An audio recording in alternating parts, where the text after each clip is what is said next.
Do you believe that God is just simply not going to allow his land to be divided?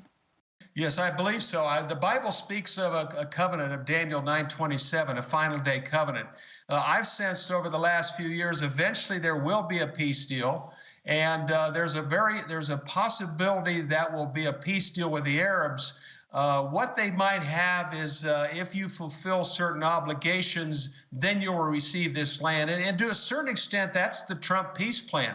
This plan that he gave on January 28, they're going to address the Israel part of the plan, and then if Israel complies and also stops settlement construction, which is what Jared Kushner's been asking for, they would move into the next phase, which is working things out with the Palestinians. So the question is, will the Palestinians ever agree to a demilitarized Palestinian state? But the point here, Jim, is the first part of this plan is to establish the boundaries of the settlement communities. And I have friends that live in the 12 enclaves that are left out of this peace plan that are basically going to have to fend for themselves.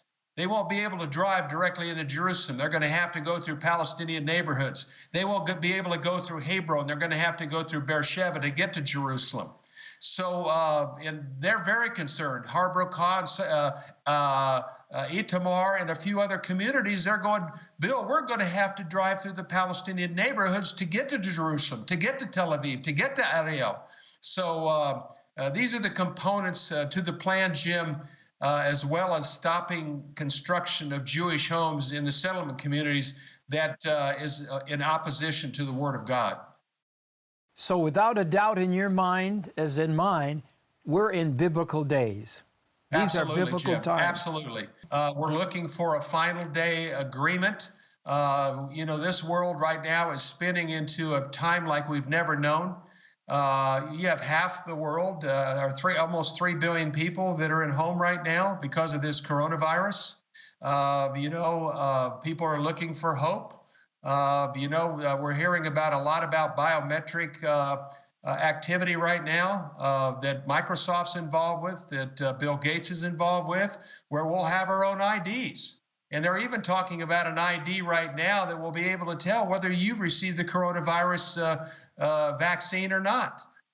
Things are moving so fast, Jim, along what you're talking about, that we've been watching for a long time. And what's been the catalyst of all this is the plan, the coronavirus, the times that we're living in, the economic hardship, and a time that we're seeing played out as has been mentioned in our scriptures, whether it's the Olivet Discourse of Jesus Christ in Matthew 24, or whether it's the book of Revelation and other prophetically significant scriptures in the Old Testament.